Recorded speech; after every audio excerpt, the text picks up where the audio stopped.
إن الحمد لله نحمده ونستعينه ونستغفره ونعوذ بالله من شرور أنفسنا ومن سيئات أعمالنا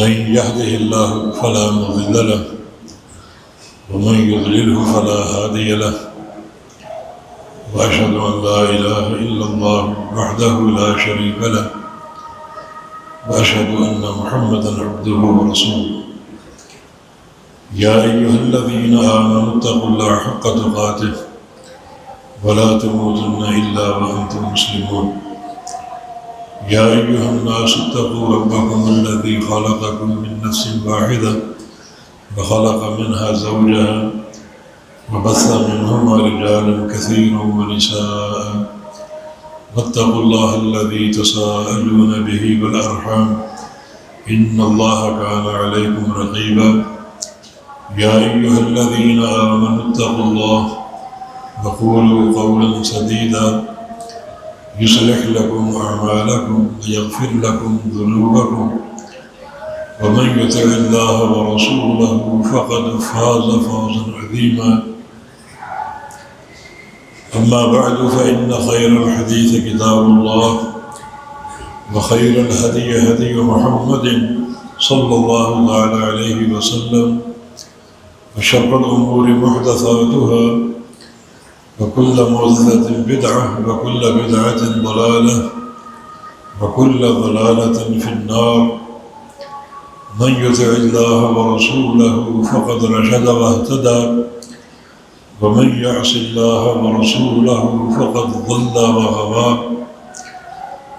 اللهم صل على محمد وعلى آل محمد كما صليت على إبراهيم وعلى آل إبراهيم إنك حميد مجيد اللهم بارك على محمد وعلى آل محمد كما باركت على إبراهيم وعلى آل إبراهيم إنك حميد مجيد سبحانك لا علم لنا إلا ما علمتنا إنك أنت العليم الحكيم رب اشرح لي صدري ويسر لي أمري واحلل عقدة من لساني يفقه قولي أعوذ بالله من الشيطان الرجيم من همزه ونفخه ونفسه بسم الله الرحمن الرحيم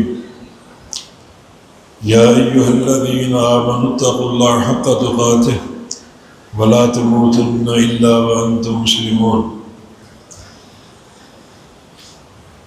ایک حدیث ذہن میں آ رہی ہے، بخاری مسلم کی ہے، اور اس کے راوی جناب ابو ہریرہ رضی اللہ تعالیٰ عنہ۔ یہ حدیث قدسی ہے۔ حدیث اور حدیث قدسی میں فرق یہ ہے کہ جو عام حدیث ہوتی ہے اس کا علم اللہ کی طرف سے ہے اور الفاظ رسول اللہ صلی اللہ علیہ وسلم کے ہوتے ہیں، اور جو حدیث قدسی ہے اس کا علم بھی اللہ کی طرف سے اور الفاظ بھی اللہ کی طرف سے۔ حدیث قدسی اور قرآن میں فرق یہ ہے کہ قرآن کا علم اور اس کے الفاظ اللہ کی طرف سے ہیں، مگر قرآن متعبد بالتلاوہ ہے، جس کی تلاوت کا اجر رکھا گیا ہے، ہر حرف کی کم از کم 10 نیکی، لیکن حدیث متعبد بالتلاوہ نہیں ہے۔ یہ شرف قرآن کو حاصل ہے، باقی حدیث آپ پڑھیں عمل کے جذبے سے، عمل کی نیت سے، تو اس کا اپنا ایک ثواب ہے اللہ کی طرف سے۔ یہ حدیث قدسی ہے۔ ایک فرق یہ بھی ہے کہ اللہ تعالیٰ نے قرآن کے ذریعے چیلنج کیا پوری کائنات کو، اس جیسی ایک صورت ہی بنا کر لیا۔ چیلنج موجود ہے، لگ بھگ 15 صدیاں گزر چکی ہیں، دنیا چاند تک پہنچ چکی، اسلام کے خلاف بڑی پلاننگیں ہوتی ہیں، تدبیریں ہوتی ہیں، لیکن یہ چیلنج آج تک کوئی قبول نہ کر سکے۔ تو حدیث جو ہے اس کے ذریعے چیلنج نہیں کیا گیا، لیکن قرآن ایک کتاب تحدی ہے، چیلنج کی کتاب۔ یہ حدیث قدسی صحیح بخاری مسلم کی ہے۔ نبی علیہ السلام فرماتے ہیں کہ اللہ فرماتا ہے انا عند ظن عبدی بی، میں اپنے بارے میں اپنے بندے کے گمان کے ساتھ ہوں، اپنے بارے میں جو اپنے بندے کا گمان ہے، میرے بندے کا گمان ہے، میں اس کے مطابق ہوں۔ اچھا گمان کرے گا تو میں بھی اچھائی عطا فرماؤں گا، اور برا گمان کرے گا تو میں بھی اس کا برا صلہ دوں گا۔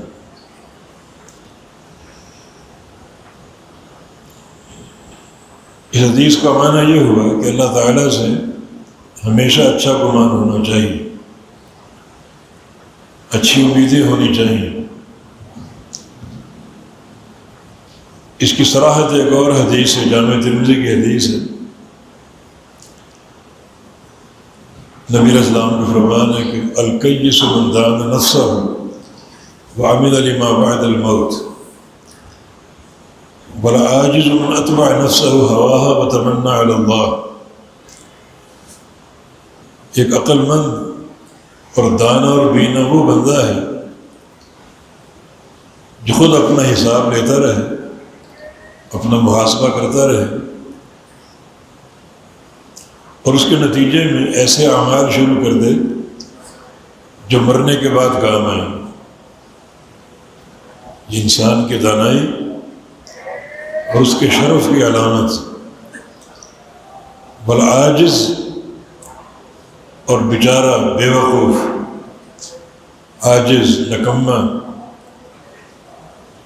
وہ شخص ہے من اتبع نفسہ ہواها، جو اپنے نفس کی خواہشات کا پیروکار ہو، وتمنى علی اللہ، اور اللہ تعالیٰ پر امیدیں قائم کر کے بیٹھ جائے کہ اللہ بڑا غفور رحیم ہے، میں بخشا جاؤں گا، اللہ کی رحمت کا مستحق بن جاؤں گا، حالانکہ اس کی زندگی نفس کی خواہشات کی غلامی سے عبارت ہے۔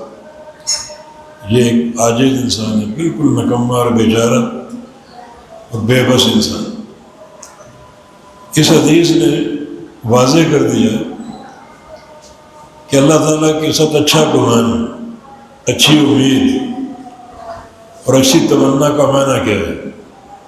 یعنی ایک انسان شریعت پر چلے، شریعت کے تقاضے پورے کرے، جو بھی قواعد ہیں کسی بھی عمل کے انہیں اپنا لے، پھر اللہ پر اچھا گمان قائم کرے، پھر بدگمانی نہ ہو، پھر اچھی امید قائم کر لے، نا امیدی نہ ہو۔ تو پھر کیا معاملہ ہوا؟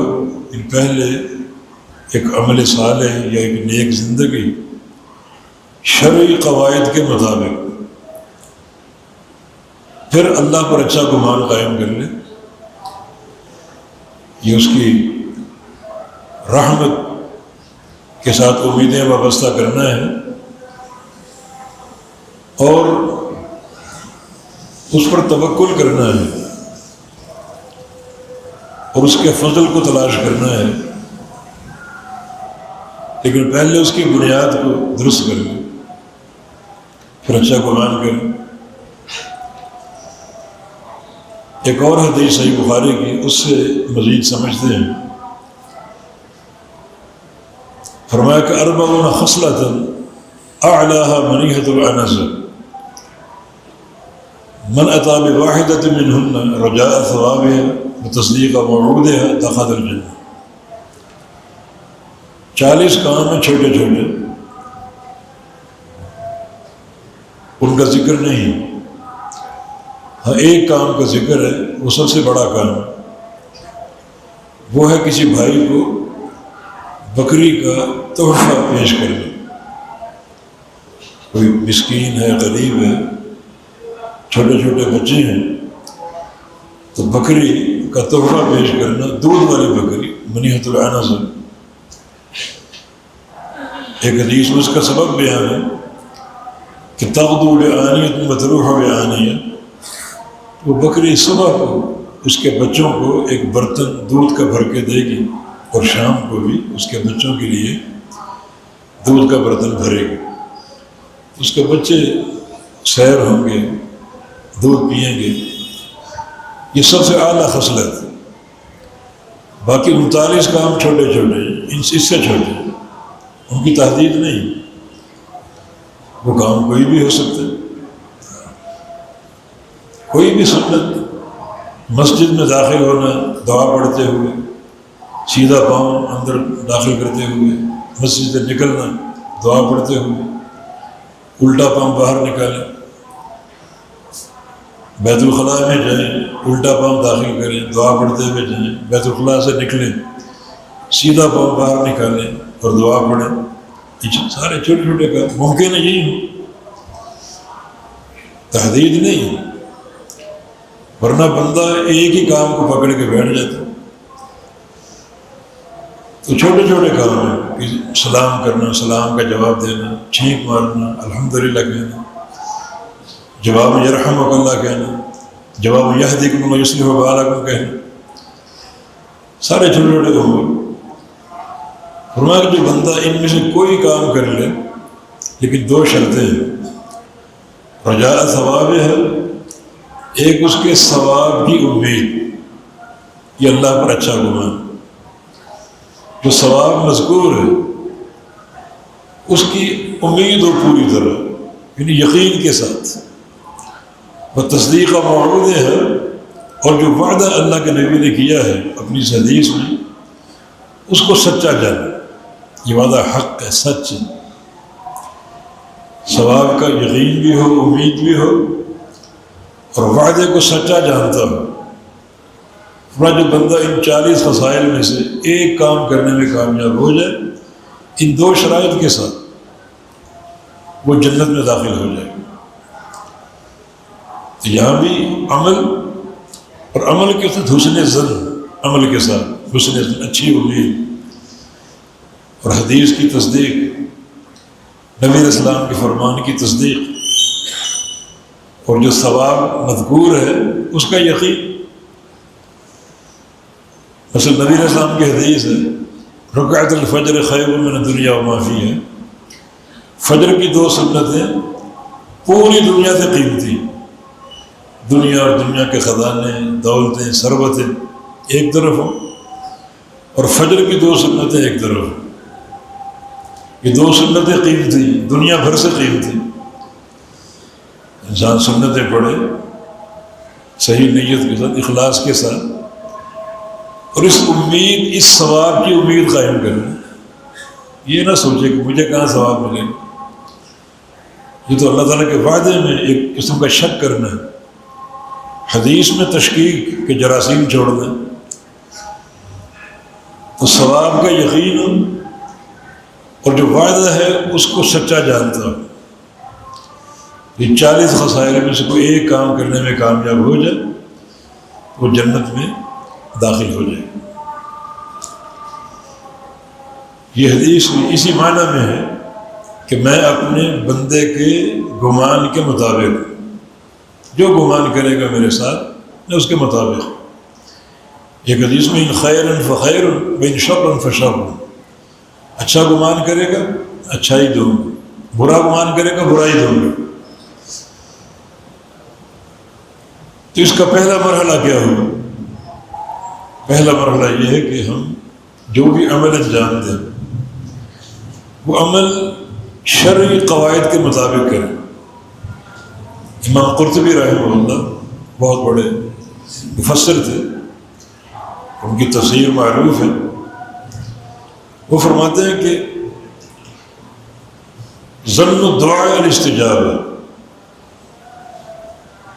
اللہ کے ساتھ اچھا گمان، اگر دعا کر رہا ہے تو کیا گمان رکھے؟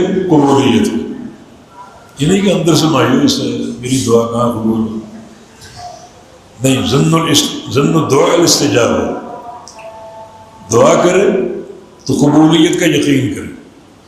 اب قبولیت کے 3 معنی ہیں۔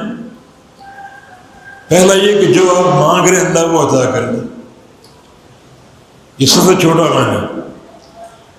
دوسرا یہ کہ جو آپ مانگ رہے ہیں اللہ اس کو محفوظ کر لے اور اس کے بدلے مستقبل میں آپ کی تکلیفیں دور کر دے۔ آپ پر کیا تکلیفیں ٹوٹنے والی ہیں، آپ پر، آپ کے خاندان پر، اللہ وہ ساری دور کر دے اس آج کی دعا کی برکت سے۔ اور تیسرا معنی یہ کہ اللہ اس کو محفوظ کر لے اور اس کو آخرت کا ذخیرہ بنا لے، پھر وہ دعا قیامت کے دن نکلے گی اور آپ کی بڑی کارآمد ثابت ہو، اللہ کی رضا کو حاصل کرنے کے لیے، گناہوں کی بخشش کے لیے۔ تو ظن الدعاء الاستجابہ، بندہ جب دعا کرے تو قبولیت کی پوری اور پختہ امید کے ساتھ کرے، اچھا گمان اللہ کے ساتھ۔ اور ظن توبہ قبول ہے، بندہ اگر توبہ کرے تو توبہ کی قبولیت کا یقین، یہ نہیں کہ توبہ کر رہا اور اندر شک ہے کہ میری توبہ کہاں قبول ہو، کہ میں تو بڑا مجرم ہوں، بڑا باغی گناہ گار۔ یہ اللہ کی ذات پر ایک طرح کی طعنہ زنی، یہ اللہ بڑے گناہ معاف نہیں کر سکتا، تجھے معاف نہیں کر سکتا، اللہ تجھے معاف کرنے پر قادر نہیں۔ یہ ایک طرح کی ایک ایسی نا امیدی جو اللہ کی ذات کے بارے میں شک کرنے کے مترادف ہے۔ تو ظن التوبہ قبول ہے، بندہ اگر توبہ کرے تو اندر قبولیت کا یقین ہے، ہر شرائط پوری کرے۔ وہ تین شرائط جو گناہ پر ندامت اور گناہ کو عملی طور پہ چھوڑ دے اور آئندہ نہ کرنے کا عزم کر لے، یہ تینوں باتیں سچی ہیں، ندامت بھی سچی ہو اور گناہ کو چھوڑنا بھی سچا ہو اور آگے نہ کرنے کا عزم وہ بھی سچا ہو، پھر اس کا جو گمان ہے وہ توبہ کی قبولیت ہے۔ فرماتے ہیں کہ ظن الاستغفار المغفرہ، اور اگر استغفار کرے تو اندر کیا یقین ہو؟ مغفرت کا، کہ اللہ میرے گناہ معاف کر دے۔ استغفار تو کرتے رہنا چاہیے، ہاں بنیادیں درست ہو۔ فاعلم انہ لا الہ الا اللہ واستغفر لذنبک، پہلے پہچانو کس کو؟ لا الہ الا اللہ، عقیدہ اور توحید، پھر استغفار کرو۔ اگر اس کلمے کو نہیں پہچانتے، اس کے معنی کو نہیں جانتے، استغفار کا فائدہ کوئی نہیں۔ پہلے اس کلمے کو پہچانو، لا الہ الا اللہ کو، جو اس کا معنی ہے، جو اس کے تقاضے ہیں، شرائط ہیں،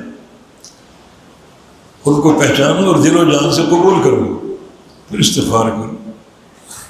اللہ توحید کی برکت سے سب کچھ معاف کر دے۔ یا ابن آدم لو بلغ ذنوبک عنان السماء ثم استغفرتنی لاغفرن لک علی ما کان منک ولا ابالی، آدم کے بیٹے تیرے گناہ اگر آسمانوں کو چھونے لگی، پھر تو سچا استغفار کر لے ایک بار، سچا استغفار انہی شرائط کے مطابق، توحید کی معرفت کے ساتھ، اس کلمے کی معرفت کے ساتھ، تو میں تیرے ایک بار کے استغفار کی برکت سے تیرے سارے گناہ معاف کر دوں، حالانکہ گناہ زمین سے آسمان تک پہنچے۔ اگر سچا استغفار ہے، توحید کی اساس پر ہے، اور استغفار آپ کر رہے ہیں، تو پھر آپ اندر سے پوری طرح یقین قائم کر لیں، اللہ کی ذات پر امیدیں وابستہ کر لیں کہ اللہ ضرور مغفرت دے گا اور گناہوں کو دھو ڈالے گا اور معاف کر دے گا۔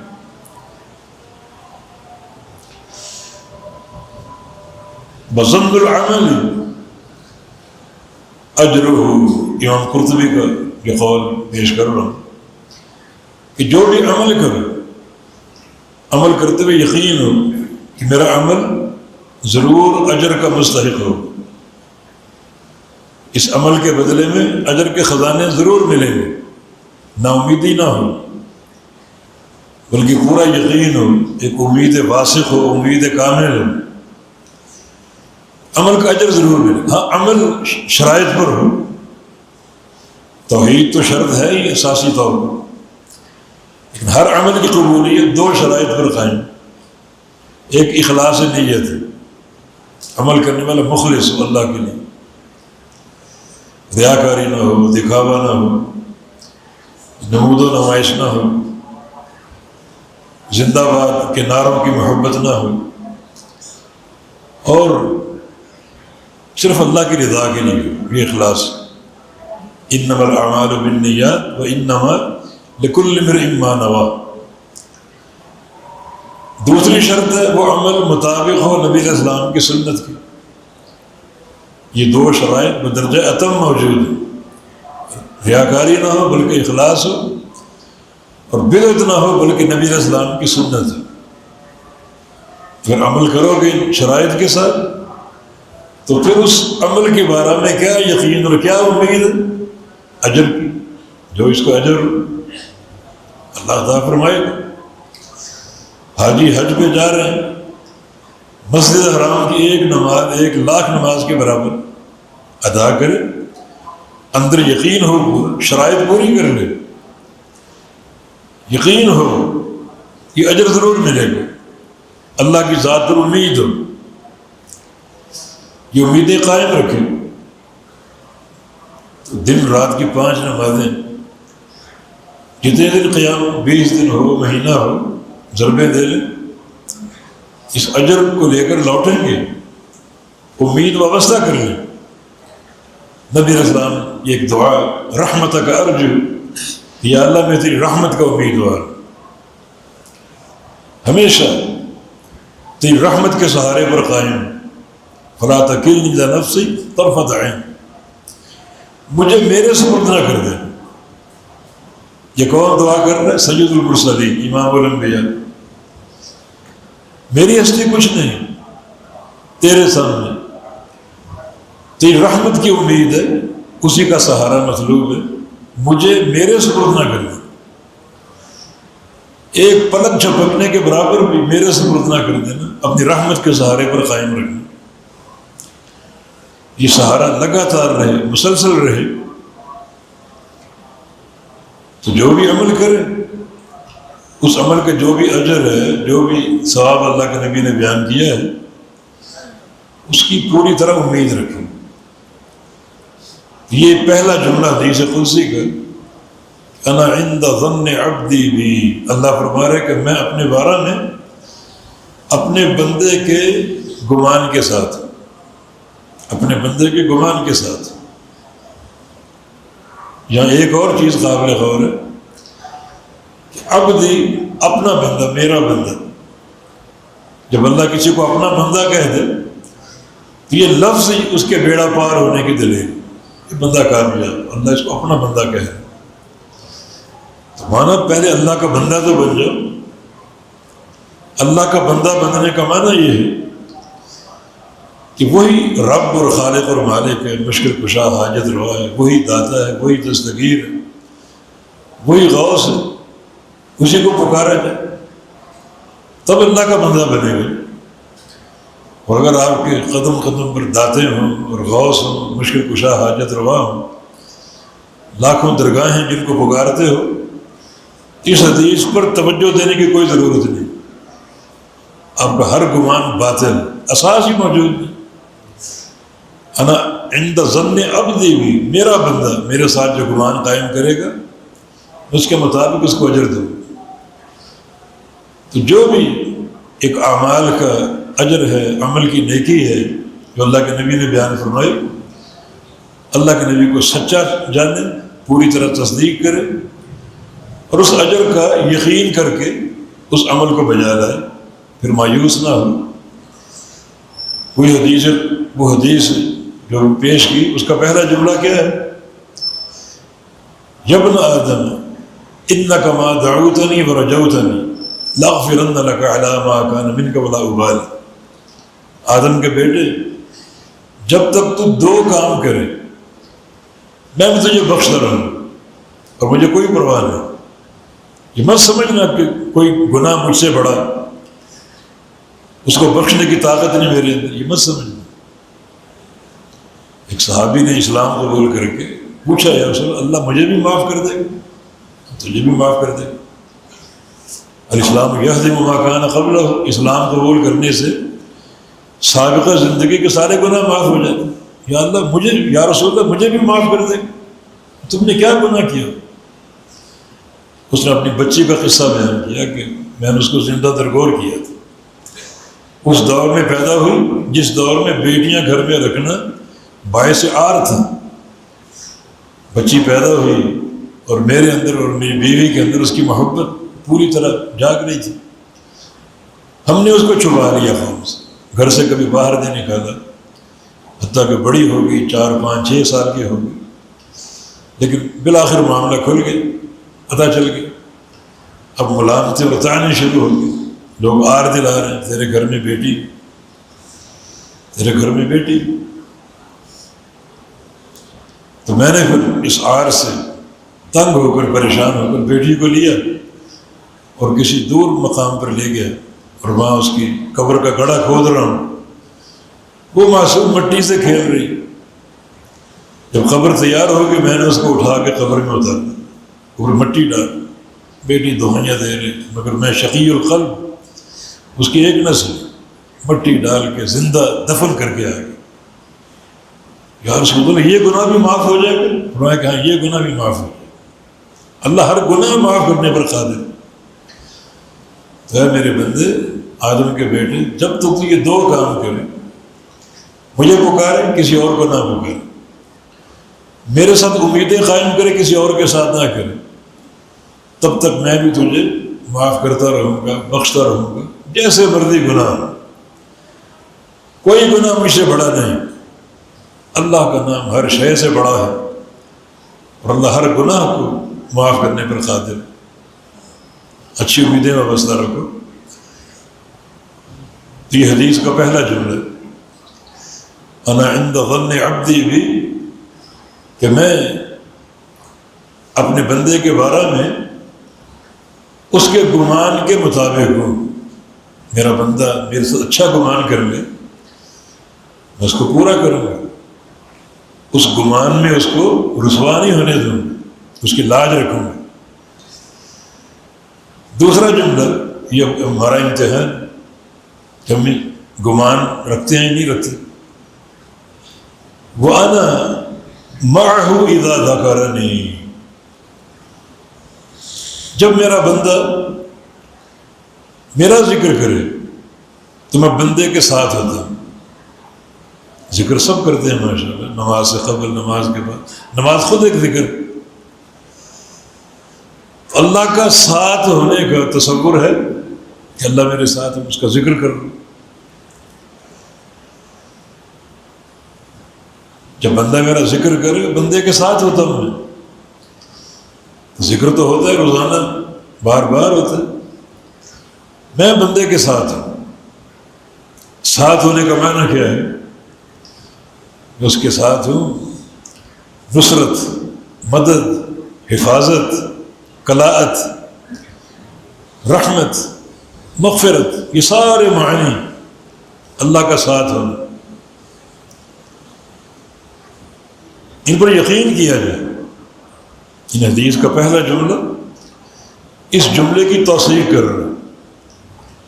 یہاں بہت لوگوں کا امتحان ہے، انہیں ذکر سرسری ہوتا ہے، اور جو ذکر کے فوائد ہیں اور جو اس حدیث میں بیان ہوا کہ میں تیرے ساتھ ہوں، اس پر یقین کہ اللہ کا میں ذکر کر رہا ہوں اور صحیح بنیادوں پر کر رہا ہوں، اللہ یقیناً میرے ساتھ۔ اللہ کے ساتھ ہونے کے 2 معنی، ایک اس کا عمومی ساتھ، ایک خصوصی ساتھ۔ عمومی ساتھ کے اعتبار سے وہ ہر ایک کے ساتھ، کافر ہو، منافق ہو، مشرک ہو، مجوسی ہو، یہودی ہو، عیسائی، سب کے ساتھ۔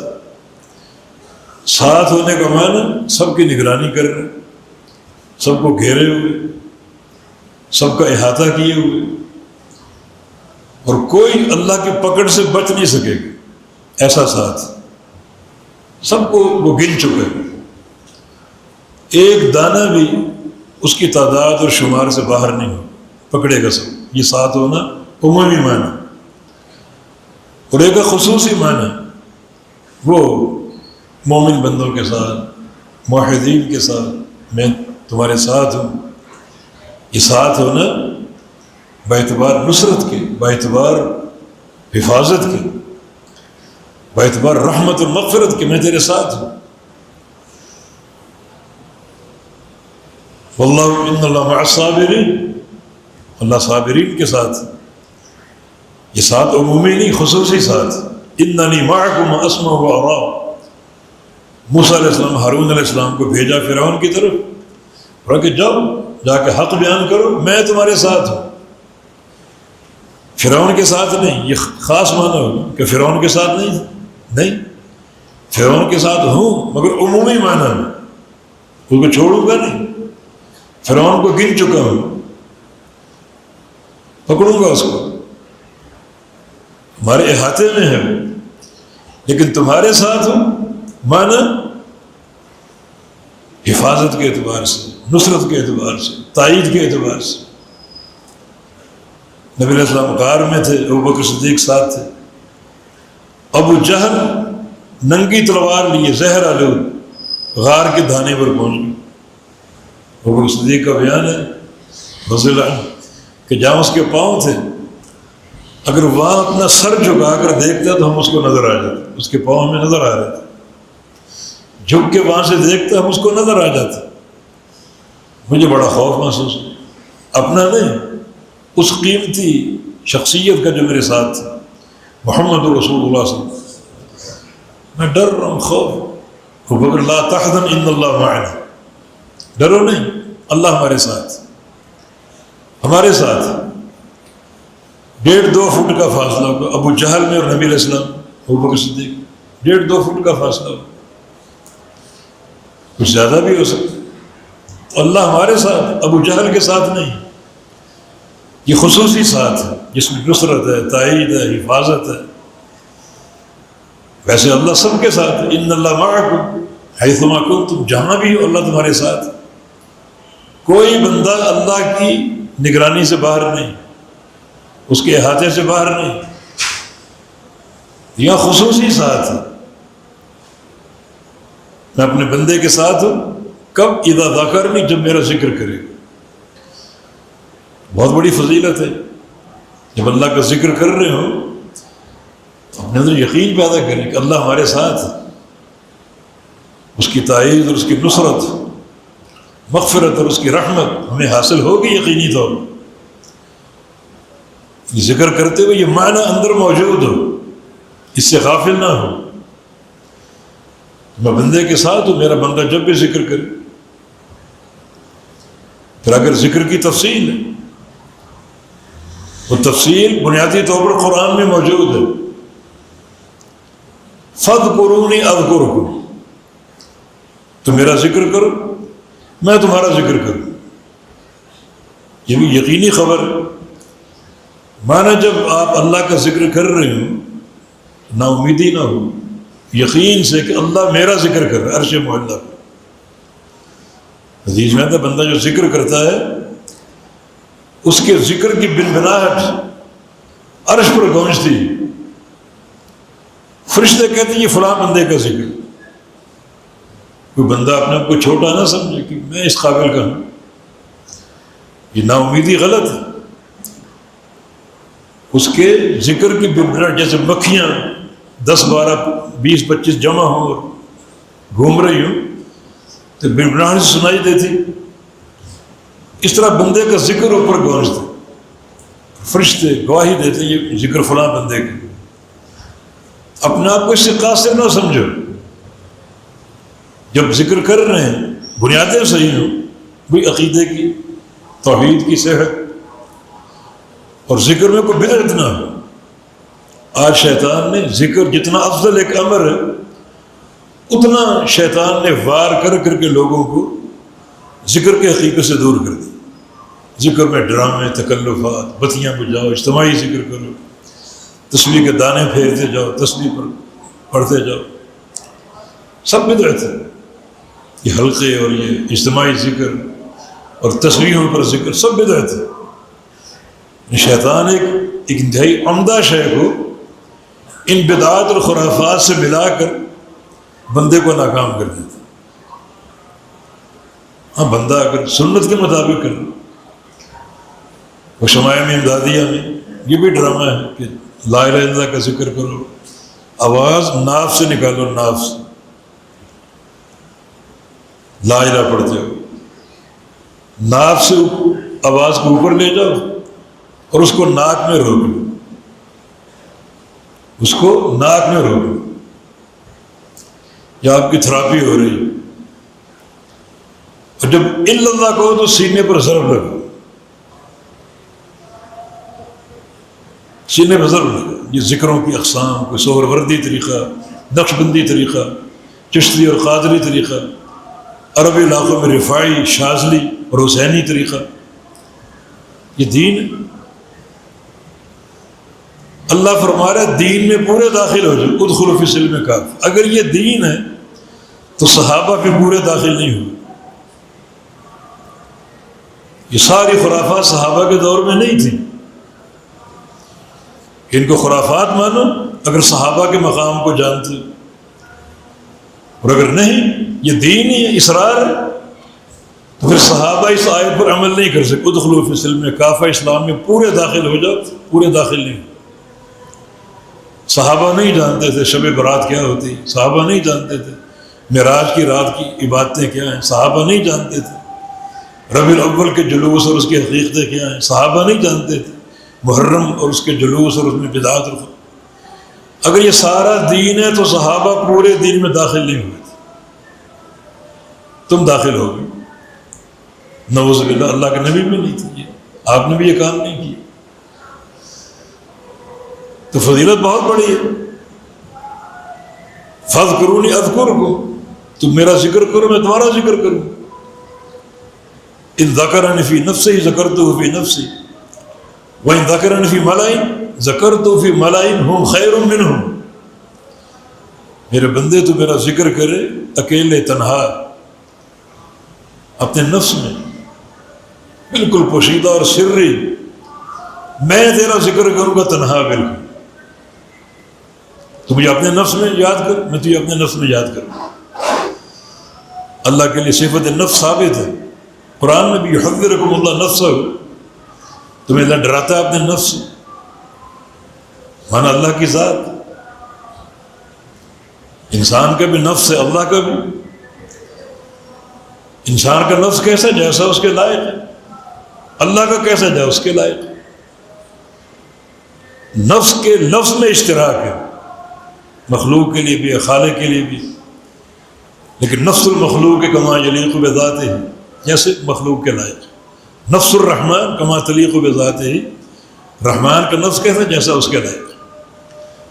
فضیلت پر غور کرو. تو تنہائی میں یاد کرے گا، میں تجھے تنہائی میں یاد کروں.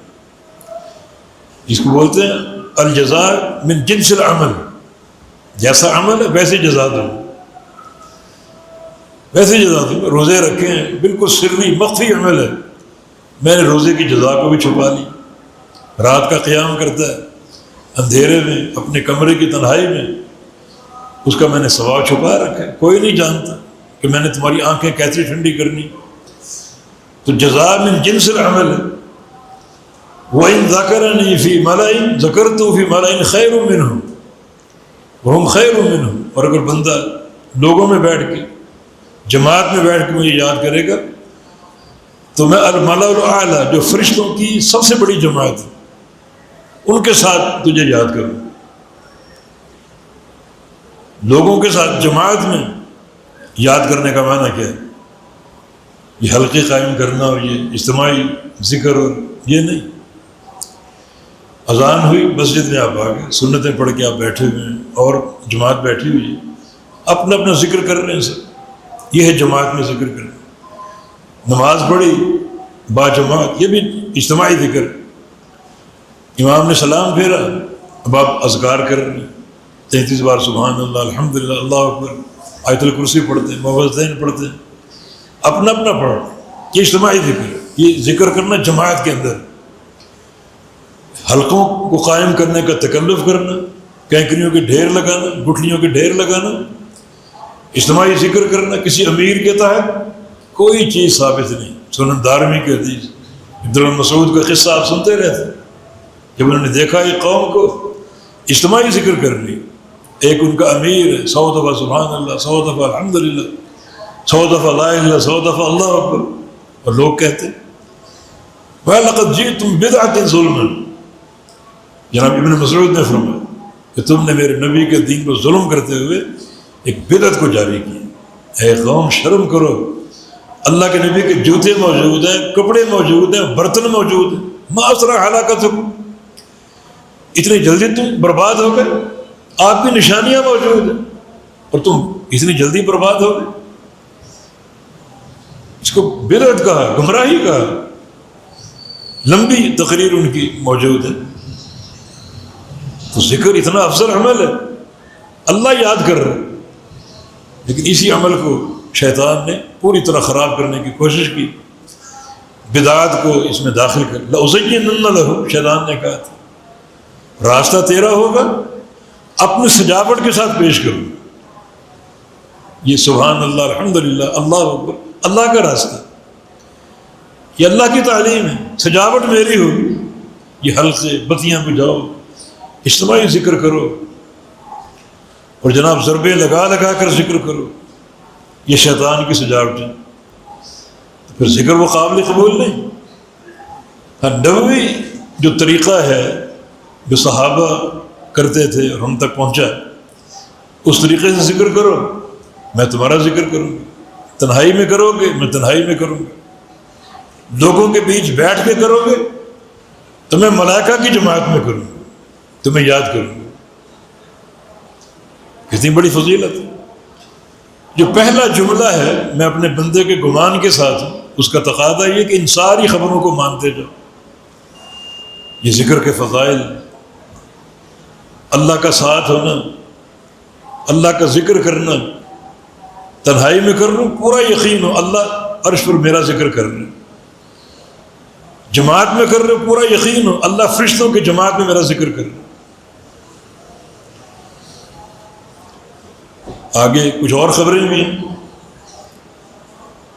ان تقرب منی شبرا تقربت الیہ ذراعا، میرا بندہ اگر میرے ایک بالشت قریب آتا، صرف ایک بالشت، میں پورا ہاتھ اس کے قریب جاؤں، پورا ہاتھ،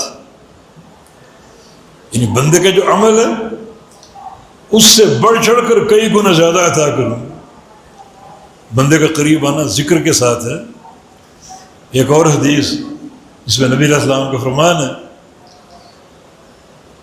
ما تقرب الی عبدی بافضل مما افترضت علیہ، میرا بندہ میرے قریب آنے کے لیے جو عمل کرتا ہے سب سے افضل عمل میرے فرائض ہیں، فرضی نماز ہے، فرضی روزے ہیں، حج ہے، زکوٰۃ ہے، سب سے افضل۔ ولا یزال عبدی یتقرب الی بالنوافل حتی احبہ، تو میرا بندہ میرے قریب آنے کے لیے نفل ادا کرتا ہے، نفلی روزے رکھتا ہے، نفلی نمازیں پڑھتا ہے، نفلی صدقات دیتا ہے، نفلی حج کرتا ہے، عمرے کرتا ہے، ہمیشہ کرتا رہتا ہے، حتیٰ کہ میں بندے کو اپنا محبوب بنا لیتا ہوں۔ سب قرب کی راہیں ہیں، یہ تقرب کے راستے ہیں سارے۔ میرا بندہ میرے قریب آتا ہے ایک بالشت ان اعمال کے ذریعے، نمازیں، روزے، عمرے، فرائض، نوافل، میرے قریب آتا ہے۔ ایک بالشت آئے گا میں پورا ایک ہاتھ آگے ہوں۔ ومن تقرب منی ذراعا تقربت الیہ باعا، اور اگر میرا بندہ ایک ہاتھ آئے گا میں 2 ہاتھ آؤں گے، اتنا ہوں گے۔ کیا اس کی رحمت اور کیا اس کے کرم کی وسعت ہے، ان پر یقین کرو۔ بنیاد آ چکی، انا عند ظن عبدی بھی، میں اپنے بندے کے گمان کے مطابق ہوں۔ اور اگر ذکر کر رہے ہو، عبادات کر رہے ہو، رستہ صحیح ہو، تعین ٹھیک ہو، اخلاص موجود ہو، سنت کی اتباع موجود ہو، تو پھر یہ اس کا صلہ ہے، اس پر یقین ہو۔ میرا بندہ میری طرف آتا ہے، میرے قریب آتا ہے، ایک ہاتھ، میں 2 ہاتھ جاؤں گا اس کے پاس۔ دو ہاتھ ہمارے سر ایمان، بندہ بھی قریب آتا، اللہ بھی قریب آتا، یہ بھی صفت کا اشتراک ہے۔ قریب آپ بھی جاتے ہیں، قریب اللہ بھی آتے ہیں۔ آپ کا قریب آنا کیسا؟ جیسا آپ کے لائق ہے۔ اللہ کا قریب آنا کیسا؟ جیسا اللہ کے لائق ہے۔ اللہ نے قریب آنے کی خبر دی ہے، لیکن قریب کیسے آتا وہ خبر نہیں دی۔ جو بتا دیا اس پر ایمان ہے، جو نہیں بتایا وہ اللہ کے ساتھ، نہ وہاں کسی تعویل کی حاجت ہے، نہ کسی تعطیل کی، نہ کسی تشبیہ کی۔ ان سارے عوارض کے بغیر اللہ کی صفات پر ایمان لاؤ۔ اور آخری جملہ ایک اور اللہ کی صفت، من اتی الی یمشی اتیتو ہرولۃ، میرا بندہ اگر میرے پاس چل کر آتا ہے میں اس کی طرف دوڑ کے جاتا ہوں۔ ہرولہ اللہ کی صفت ہے۔ بندے کا چلنا معلوم ہے، اس کی کیفیت معلوم ہے۔ اللہ کا ہرولہ دوڑ کے آنا ثابت ہے، کیفیت معلوم نہیں۔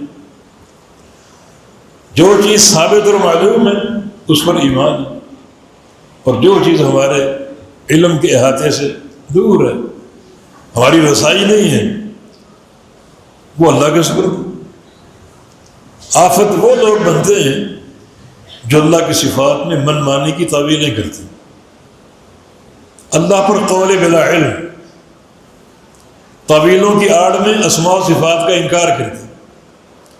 یہ انسان کی جرت ہے۔ ایک حقیر پانی کے قطرے کی پیداوار، اس ذات پر باتیں کریں جو عرش معلیٰ پر پانی کے قطرے سے پیدا ہوا چند سال کے لیے، 20 سال، 50 سال، 100 سال، پھر یہ قبر میں دبا دیا جائے گا، اور تھوڑے عرصے میں اس کا گندا جسم کی غلاظتیں مکس ہو کر ایک ڈھیر بن جائیں۔ یہ انسان، اور یہ اللہ کی ذات کے بارے میں باتیں کریں نہیں، آفیت، اس کے ناموں پر، اس کی صفات پر، اس کے افعال پر ایمان لانا، کیفیت اس کے ذمہ، بس جو بتا دیا اس پر ایمان، جو نہیں بتایا اس کے ذمہ۔ حدیث یہاں پوری ہو گئی، حدیث قدسی، بڑا اس میں علم ہے، بڑے اس میں ثمرات ہیں۔ اصل آغاز پھر کیا ہے؟ انا عند ظن عبدی بھی، میں اپنے بندے کے اپنے بارے میں جو بھی گمان ہے اس کے مطابق۔ تو پھر علم ہونا چاہیے کتاب و سنت کا، جو بھی اعمال ہے، اعمال کا اجر، اعمال کا ثواب، اس کے نتیجے ہمارے سامنے ہونے چاہیے، اور اس پر یقین ہو، بے یقینی نہ ہو، بندہ اپنے آپ کو کسی طور کم نہ سمجھے، اساس پوری کرے، توحید کی معرفت ہے، لا الہ الا اللہ کی معرفت ہے، شرک سے بچنا، توحید کو اپنانا اور قبول کرنا، جو بھی عمل ہے، جو اس کا ثواب ہے، اس کی پوری طرح امید ہے، نا امیدی نہ ہو، تو ایسے انسان کا داخلہ یقینی طور پر جنت ہے۔ اور جو بھی اعمال کا صلہ وہ اللہ تعالیٰ فرما دے، امام قرطبی کے قول کے مطابق دعا کرے گا قبولیت کا یقین، توبہ کرے توبہ کی قبولیت کا یقین، استغفار کرے مغفرت کا یقین، عمل صالح کرے جو بھی عمل کا ثواب ہے اس کا یقین۔ اب بنیادیں درست ہوں، بنیادوں میں کوئی خلل نہ ہو، ان کی معرفت اور تقاضوں میں کوئی کمی نہ چھوڑے، بنیادیں جو ہیں مکمل ہوں، تو پھر بندہ اس حدیث کو پلے سے باندھ لے۔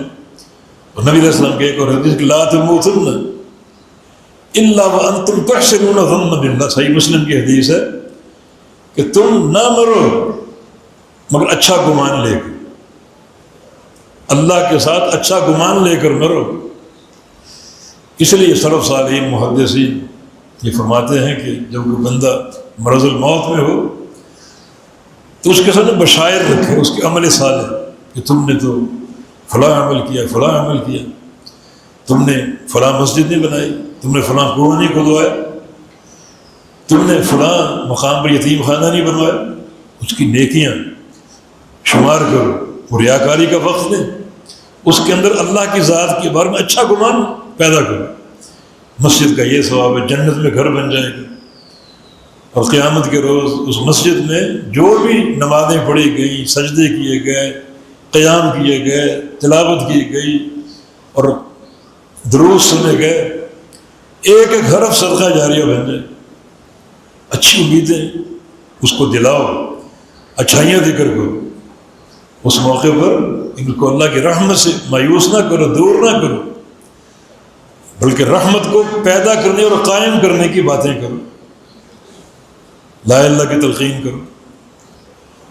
توحید کی تلقین ہے، جب توحید کا مسئلہ سامنے آئے گا، توحید کی عظمت اور توحید کی معرفت یقینی طور پر پیدا ہو، اور من مات وهو يعلم انه لا اله الا الله دخل الجنہ، جس بندے کی موت اس کلمے کے علم پر ہے، لا الہ الا اللہ کے علم پر ہے۔ یہ کلمہ دو چیزوں کا نام ہے، نفی اور اثبات۔ نفی کیا ہے؟ اللہ کے سوا کوئی معبود نہیں، تو پھر کوئی بھی نہیں، پورے یقین کے ساتھ۔ یہ سارے داتے اور غوث اور مشکل کشا، حاجت روا، ہر گلی اور محلے میں یہ درگاہیں اور قبے آستانے، سب کا انکار، نہ کوئی نبی، نہ کوئی ولی، نہ کوئی جن، نہ کوئی فرشتہ، نہ کوئی حجر، نہ کوئی شجر، کوئی معبود نہیں ہے۔ یہ نفی مطلق کہلاتا ہے۔